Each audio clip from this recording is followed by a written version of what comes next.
Hello friends, आज हम करने वाले हैं नियम नंबर 3।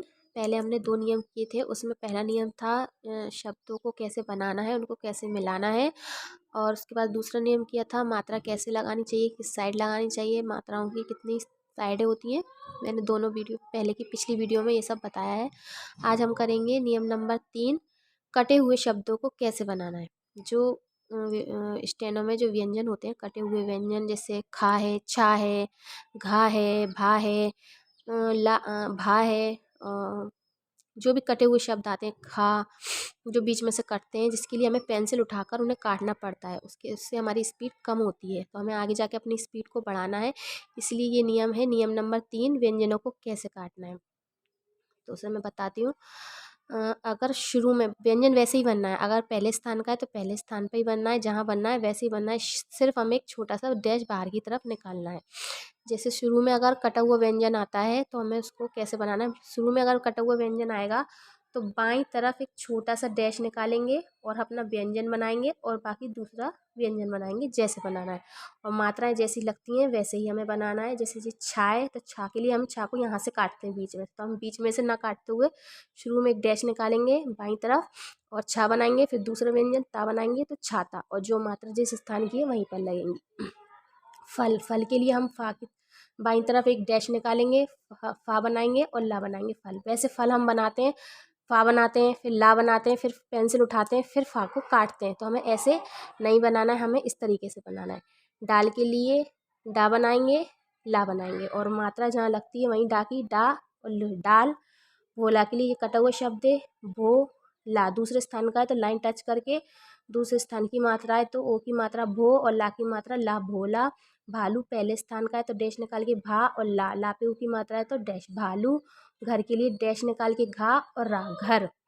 ये तो हुआ कि अगर शुरू में कटे हुए व्यंजन आए तो हमें कैसे बनाना है, और यदि अंत में कटे हुए व्यंजन आए तो हमें किस तरफ डैश निकालना है। तो उसके लिए हमें ऐसे लिखना है। यह है लोभी, तो लो बनाया दूसरे स्थान का है, और भा बना के हमें दाईं साइड डैश निकालना है। लो की मात्रा ओ और भा की ई की मात्रा ई, लोभी। शुरू में आएंगे तो हमें बाईं तरफ डैश निकालना है, और यदि अंत में आएंगे तो हमें दाईं तरफ डैश निकालना है। लाठी, ला ठी, डैश निकालना है ठाका, और ई की मात्रा ला की मात्रा, लाभ, बाहर की तरफ डैश निकालना है। ठीक है, यदि शुरू में आए तो बाईं तरफ, और यदि अंत में कटे हुए व्यंजन आए तो दाईं तरफ उसका डैश निकालना है हमें। ठीक है, और यदि बीच में आए तो क्या करना है हमें। यदि बीच में कटा हुआ व्यंजन आएगा तो हमें वैसे ही काटना है जैसे व्यंजन कटता है, जैसे हमने शुरू से देखा है। रख ना, तो वो खा ऐसे ही काटेंगे। पेंसिल उठा के ही काटना पड़ेगा, क्योंकि बीच में है तो बीच में हम ना ही डैश निकाल सकते ना कुछ और कर सकते हैं। इसलिए हमें बीच में व्यंजन को वैसे ही काटना है जैसे हम काटना सीखा है हमने। देखना, काटेंगे तखता, इस तरह से काटेंगे।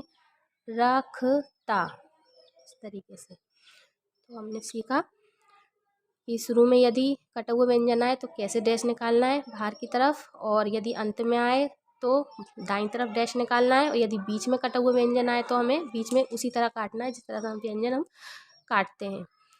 तो ये 3 तरीके से हमें व्यंजन काट के बनाना है। यदि कटे हुए शब्द आए तो हमें किस तरीके से काटना है, ये है। इसके मैं नोट्स भी आपको बता देती हूँ जिससे आप अच्छे से प्रैक्टिस कर सकते हैं।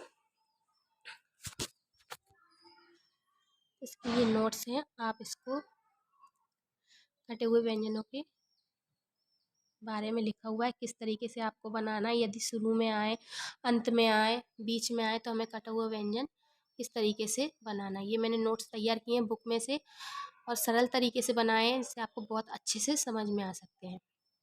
इसका आप स्क्रीनशॉट लेकर इसकी अच्छे से प्रैक्टिस कीजिए।